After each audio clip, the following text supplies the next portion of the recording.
trust never explodes. It erodes. That's the first lie we tell ourselves. That trust breaks in one loud, dramatic moment. A betrayal. A scandal. A secret exposed. But in real life, trust dies quietly. It thins out, like air leaking from a tire overnight. One morning you wake up and something feels off. The tone has changed. The warmth is gone. The ease has vanished. And nobody can point to the exact moment it happened. That's because trust is rarely destroyed by villains. It's destroyed by ordinary people practicing small, repeated behaviors they don't even realize are corrosive. Let's talk about those behaviors. Not the obvious ones. Not lying, cheating, or stealing. Those are too easy. Everyone already knows them. The real danger comes from the subtle habits that look harmless on the surface, even reasonable, but slowly poison every relationship they touch.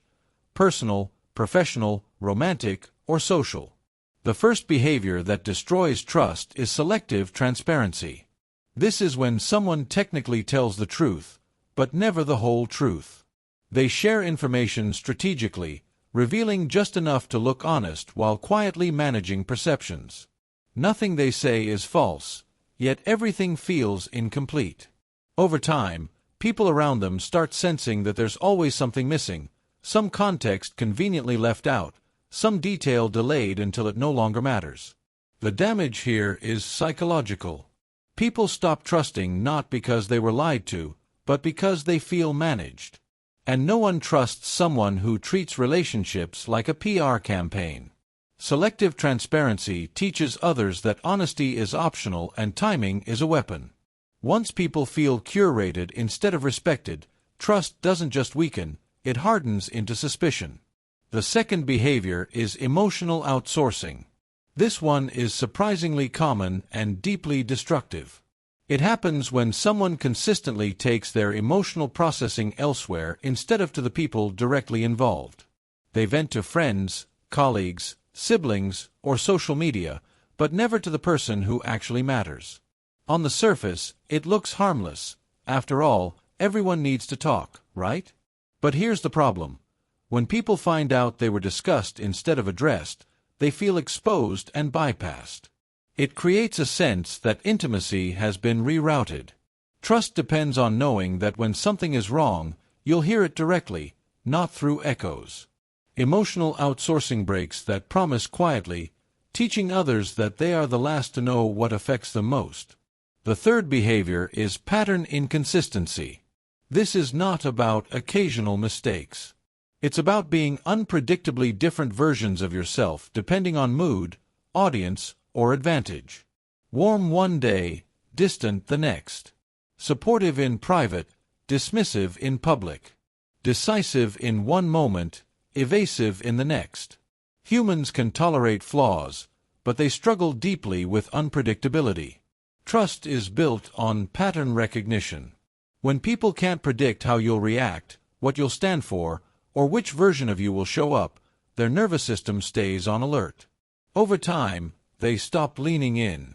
They stop confiding. Not because you did something terrible, but because they never know which you they're dealing with. The fourth behavior is delayed accountability.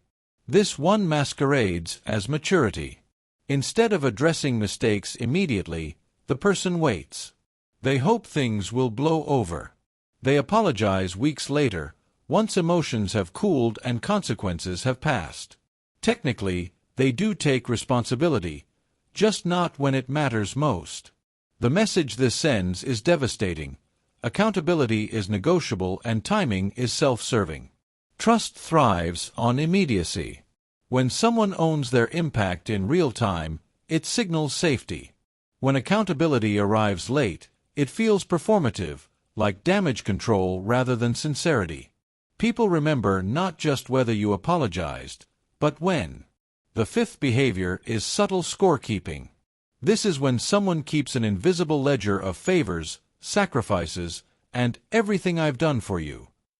They may never say it out loud, at first, but it shows up in tone, resentment, and passive expectations. Trust requires generosity without surveillance. When people sense that every kindness comes with a mental invoice, they stop feeling safe to receive. The relationship becomes transactional, even if no money changes hands. Eventually, every disagreement feels like a courtroom where old receipts are pulled out. And once relationships start feeling like audits, trust has already left the building. The sixth behavior is performative listening. This one is especially dangerous because it looks like care. The person nods, makes eye contact, asks questions, but never changes behavior. They remember details but ignore needs. They validate feelings verbally while dismissing them practically. Over time, the other person realizes something unsettling. They are being heard, but not taken seriously. Trust doesn't come from being listened to, it comes from being considered. When listening becomes a performance instead of a bridge to action, people feel emotionally toyed with. They stop opening up not because they weren't heard, but because it didn't matter. The seventh and final behavior is boundary erosion disguised as closeness. This happens when someone slowly pushes past limits under the banner of intimacy, loyalty, or just being honest.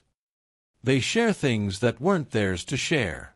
They expect access without consent. They treat availability as obligation. At first, it feels like connection. Later, it feels like intrusion. Trust requires boundaries the same way buildings require walls, not to keep people out, but to define where safety exists. When someone repeatedly ignores or negotiates boundaries, even gently, they teach others that closeness equals vulnerability without protection. And once people feel unprotected, trust cannot survive. Here's the uncomfortable truth. None of these behaviors make someone a bad person. That's what makes them so dangerous. They are habits of otherwise decent people who mean well, work hard, and care deeply. But trust doesn't respond to intention. It responds to patterns. And here's the hopeful part. Because these behaviors are subtle, they are also fixable. Trust doesn't require perfection. It requires awareness, consistency, and the courage to notice how we might be slowly draining the very connections we claim to value. If trust has been damaged in your life, don't look for the explosion. Look for the erosion. Look for the small things repeated often. And if you want to rebuild trust, your own or someone else's, start where it was quietly lost. Not with grand gestures, but with different habits. Because trust is rebuilt the same way it's destroyed. Slowly, repeatedly, intentionally.